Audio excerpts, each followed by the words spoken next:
Professor Pete Mandik.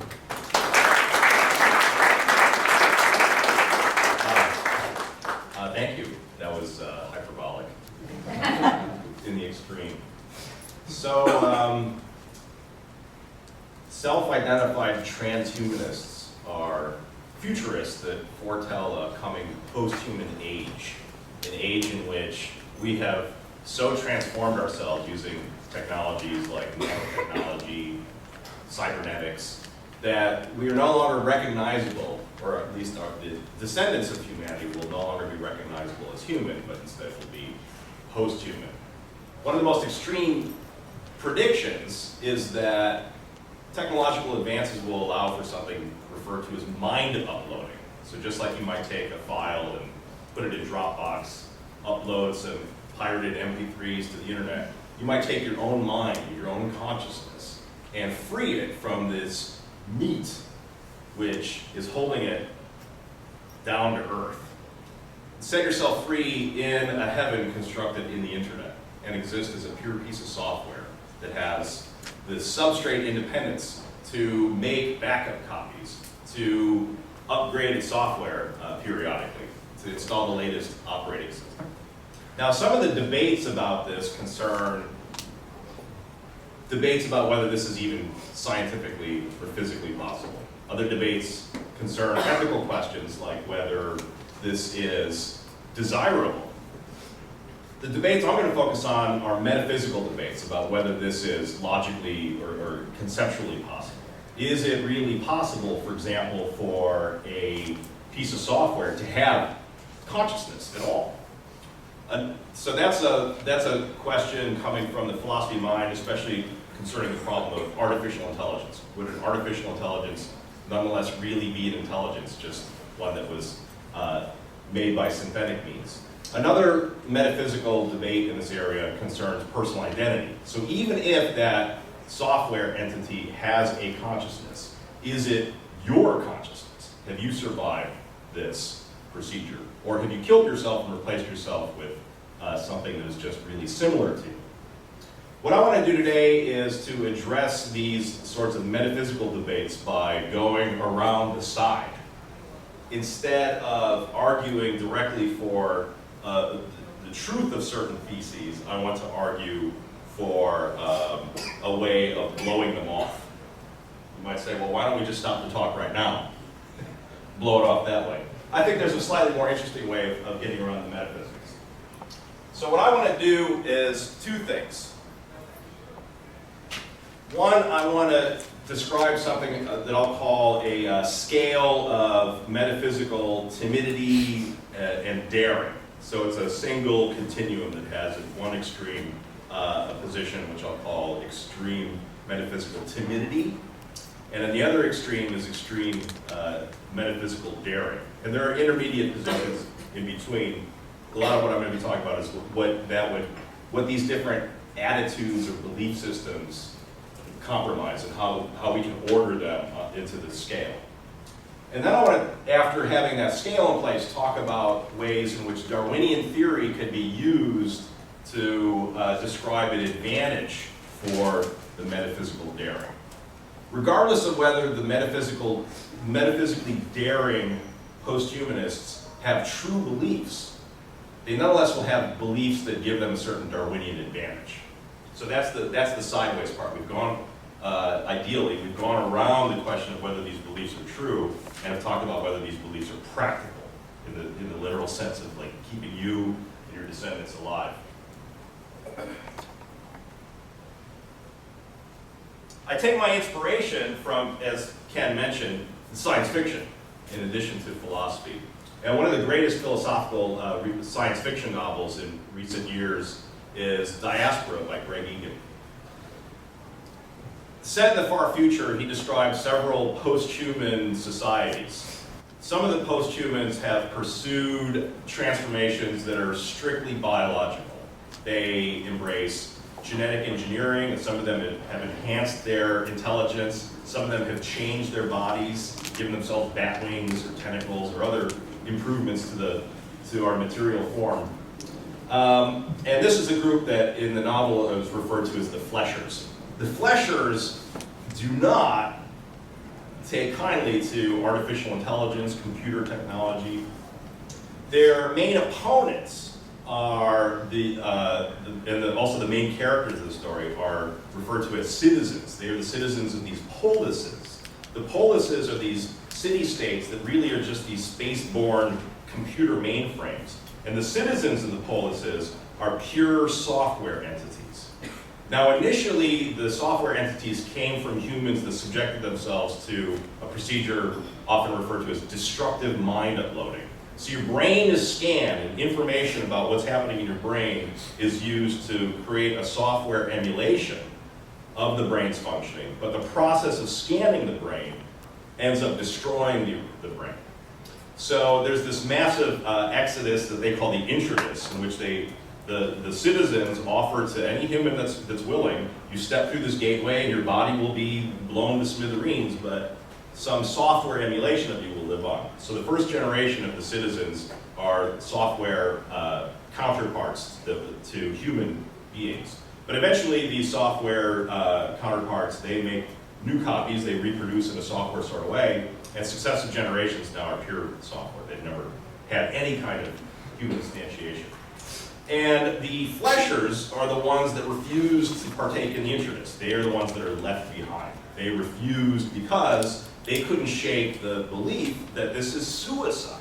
That when you step into the portal, into cyberspace, you are just stepping into your demise. And if anything survives that, it's not you. At best, it's something that's massively similar to you. There is a galactic event that is an exploding neutron star that's radiating these waves of destruction. They're on their way to Earth. And the citizens from the polis come back to Earth and say to the fleshers, here's your last chance at survival. We, as software entities, are going to survive this catastrophic event because we can inhabit these really hardy substrates. The metal and mineral components of our computers will protect us. But you fleshers are soft, and you will die. And the fleshers ultimately meet their demise. And the citizens win the metaphysical argument, not because they had some deductive proof that they were correct, that they had the right view. They win because they live. Their metaphysical opponents die and go extinct. And what I want to do is take from that and expand it into an argument. Greg Egan just tells this as a story, but I want to spell this out as an argument that it can be used by contemporary transhumanists to defend their position without defending its literal truth. So now I want to talk about this scale of timidity to daring. And we can think about it in terms of various hypothetical scenarios and describe what is metaphysically terrifying about these scenarios. So a lot of these scenarios you'll be familiar with from various science fictional depictions. Teleportation is something that's central in the Star Trek universe. Uploading and then something I want to call capture are also metaphysically terrifying. In a standard description of what happens with matter transportation is that your matter is not actually being transported. This is a lot of mass, and it'll take a lot of energy to transport my mass from the surface of the Earth to Mars. If instead you can effectively have a three-dimensional fax machine, now all you have to send to Mars is a radio signal. So a lot of depictions of what happens with the Star Trek transporters is that the material that my body is composed of, the molecules of my body, is scanned and then torn apart and stored for later use. What is transmitted to Mars is a radio signal. The radio signal is received at Mars and is used as a blueprint to construct, out of a new set of molecules, something that has the same form as I do. And the similarity in form might be highly detailed. It might be, this thing that emerges might be similar to me down to the exact number and position of molecules. But nonetheless, the original set of molecules, the ones that I've been carrying around for the past 44 years, they stay on Earth in a blended peat Mandik smoothie that will be recycled for later use. Somebody else might need those molecules later. So you might think, along with Dr. McCoy from the original series, that this is suicide, that you're not surviving. Like at best, that you're just making a copy of yourself, but that's not you. And so what's metaphysically terrifying about this is it's the ultimate terror. It's the terror of your destruction.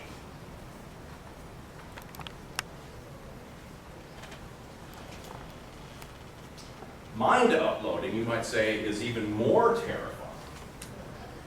You might consent to matter transportation because at least there'll be a body at the end. This thing will at least have these really core similarities to the original. It will have the exact same type of molecules. But with mind uploading, when there's a destructive scan, the resulting thing isn't even flesh. So you might worry that that the thing that's on the other end isn't even alive. And so this is even more terrifying. In the case of the transporter, you might say, well, you know, this is like having a child. Like a child that's really similar to me. And so you might feel some sense of survival that is hard to feel in the face of this technology. So this might be, in some sense, even more metaphysically terrifying because it's harder to be convinced that you are surviving. Another proposal for affecting digital immortality is something that some people call digital capture, and other people call digital ghosts. So one way of thinking about this is instead of taking a direct scan of your brain and trying to create a software emulation of your brain functioning directly, you do something indirect. You take data that is available from your Facebook feed, your Twitter timeline, and you enter that data into a general psychological simulator. And it tries to recreate you from this accumulated, captured information. The movie Her that Ken mentioned, if any of you have seen this, there's a part later on in the movie where Alan Watts becomes a resurrected software entity.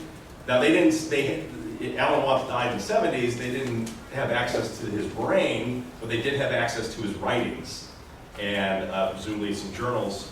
And they took this information about his life and they plugged it into a computer simulation that was able to extrapolate and fill in the gaps based on what it knew about humans generally. And so you might think this is a way of surviving the death of the body. By the way, these stills are from a BBC science fiction series called Black Mirror, and there's an episode called Be Right Back in which a grieving widow is contacted by a company that says, in the voice of her dead husband, would you like to know more? I can talk to you, but you'll have to sign a few contracts and upload some more data. And as the series progresses, this digital ghost, this resurrected husband ghost, becomes more and more present to her. And there's a point in which she receives this what looks like a mannequin in the mail, and she's instructed to put it in the bathtub with a bunch of water and special chemicals, and then the resurrected version of her husband emerges from the bathroom, and it's hilarious.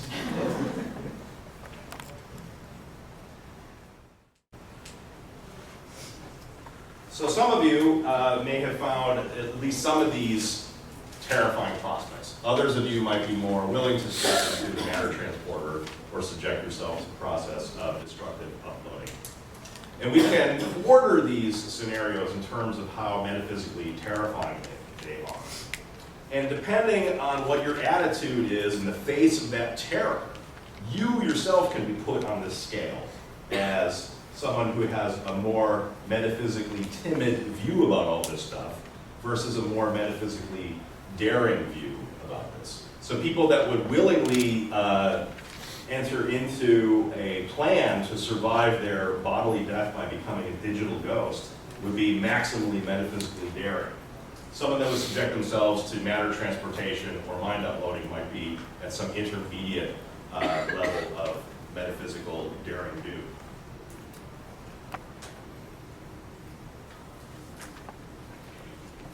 What's so great about being daring? What advantages await those who are daring?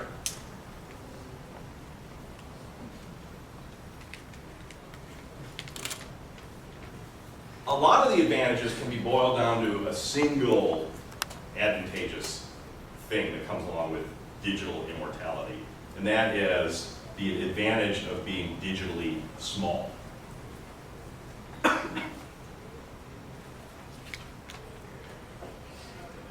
There's a way of thinking about these different hypothetical scenarios for digital immortality in terms of the amount of fidelity or resolution. Think about a digital photograph, and you might store a very low resolution version of it. You just care about a few details. You just want to be able to read some text that's in the image. Or you might store it at a very high resolution because you're planning on printing it out later and you would like it to be a very large image that you can mount in a picture frame.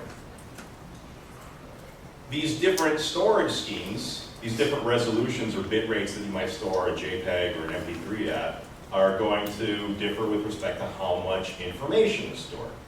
And how much information is stored is going to take up various amounts of space on your hard drive, which is a limited resource. There's a way of thinking about what survives in these different scenarios in terms of how much information would be taken up by some kind of memory store. Contemporary physics tells us that the human body is finite, that the uncertainty principle from quantum mechanics imposes an absolute grain to time and space. Your material body is made out of a finite number of molecule types, and the molecule types can only be situated with respect to each other in a finite number of ways. You are incredibly complex, but you are not infinitely complex. There is a finite number with which we can specify how much information it would take to perfectly preserve you or perfectly duplicate you. So one way of thinking about what it would take to encode all the information present in your entire body would be 10 to the 45 bits of information. Based on the relative mass of your brain to your whole body, we can compute how much information it would take to just store a perfect digital replica of your brain. And that reduces the number of bits to 10 to the power of 15. Now, some people say, yeah, I don't really need the whole body saved, just save the brain. That's where I keep all the good stuff, all the memories, capacity for good times. I keep it all up here. So I just need that much information to survive. On some estimates of what you need to survive is you only need as much information as would preserve your personality and your memories. So lots and lots of what your brain is doing is like keeping your heart beating, but you're not going to have a heart in these scenarios. Regulating perspiration and respiration is also stuff that is dispensable. So another way of thinking about what you need to survive is only 8 times 10 to the 12 bits, and that comes out to a terabyte. And some of you own terabyte storage devices. This is a photograph of my external hard drive. It's a terabyte hard drive. And on some estimates of what you need to survive as a person, we already have the technology to store one set of memories and personality traits. And that's my favorite USB drive, affectionately referred to as nerve. And on some incredibly daring estimates, like maybe a human personality can fit under 32 gigabyte iPhone 6.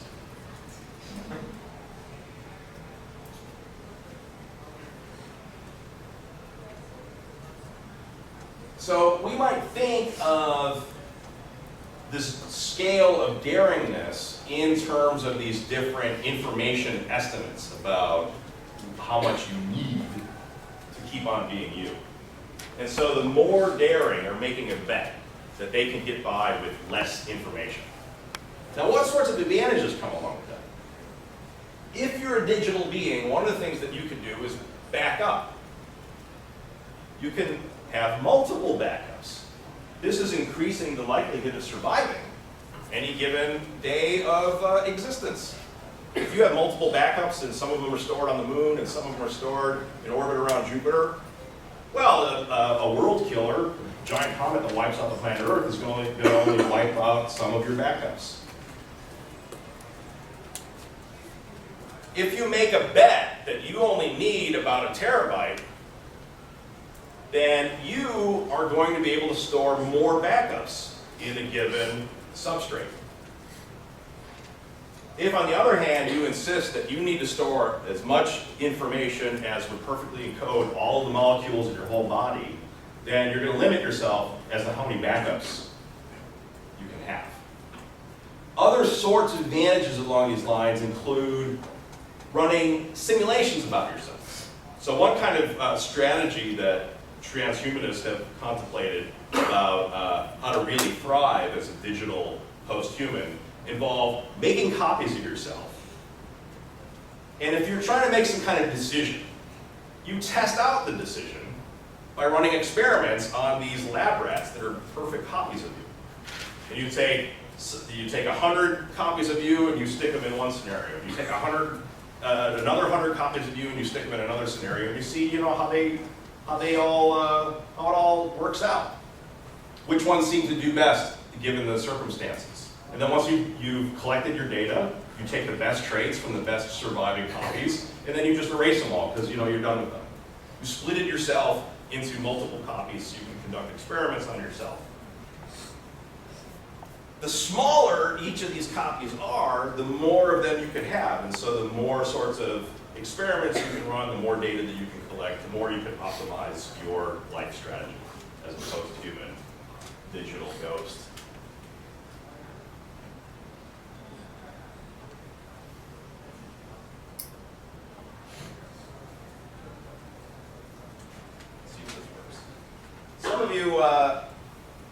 Some of you might be familiar with the mathematic concept known as a cellular automaton. So if any of you have seen this software called the Game of Life, where you've got a grid of black and white cells, and there's a transition rule describing basically the laws of physics for this two-dimensional universe. And you see in the Game of Life these different patterns arise and emerge, and they persist, and then they fade back into chaos. This is a slightly more complicated cellular automaton called Evo Loops, and it's demonstrating digital reproduction and also mutation. The original set of loops have genetic material that allow them to make copies of themselves. Each copy is the same size, and literally takes up the same space as the parent. But there's also mutations introduced into the system by a certain kind of noisiness to the copying process. And what you'll see as this 2-minute video goes on is that the dominant species that emerges is smaller. And if you think about this, the main resource for these digital entities is space, the abstract space of memory. But the smaller ones are better able to take up space, better able to survive any kind of local cataclysm that might just kill the creatures in that particular area.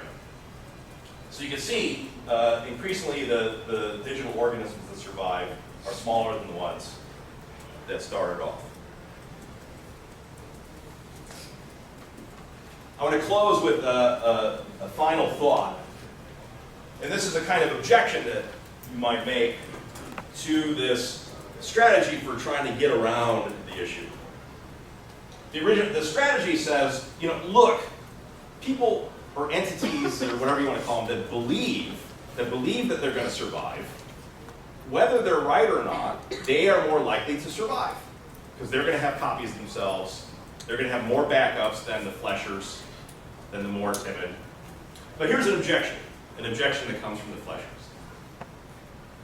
You are assuming that these entities have beliefs. But that's exactly what's in question.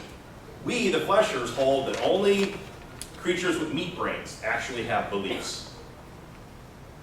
So the way around this borrows a concept from the philosopher Sidney Shoemaker, who, in writing in the literature about personal identity and various thought experiments about matter transportation, he coins this idea of quasi-belief and quasi-memory. And we might say that we have a general category here of quasi-mental states.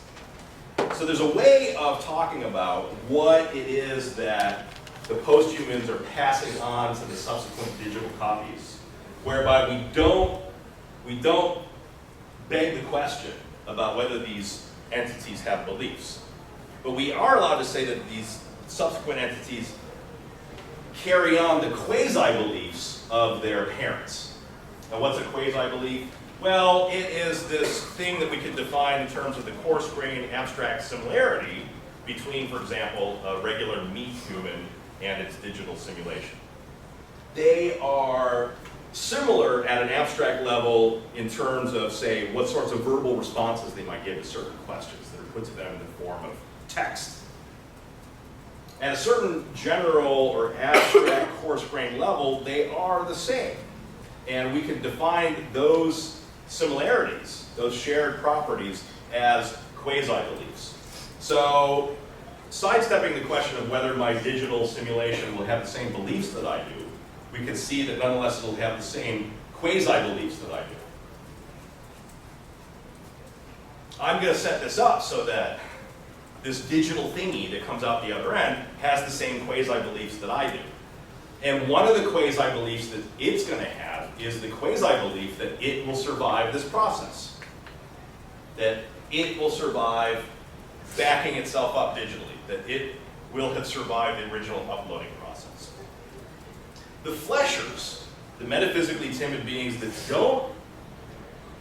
don't hold these quasi-beliefs, they are going to go extinct, given enough time, by limiting themselves in space to limited number of substrates that involve the massively expensive strategies of staying alive as a bunch of meat.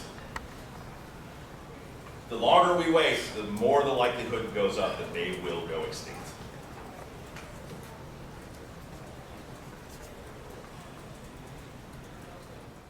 So what I've argued, or at least waved my hands in the direction of, is two ideas. The first is that we can think about these various metaphysical scenarios in terms of these attitudes that we can describe as being more timid versus more daring. And further, we can describe timidity and daring in terms of a kind of bet that these different positions are making, a bet about how much information you need to survive. And the people that make the bet, or the entities that make that bet, are more likely to survive. They're more likely to forestall their extinction than the entities that aren't willing to make that bet. So regardless of whether they're right, regardless of whether their beliefs or quasi-beliefs are true, these beliefs or quasi-beliefs are practically superior. They are superior along this pragmatic scale, because evolution will favor them. The end.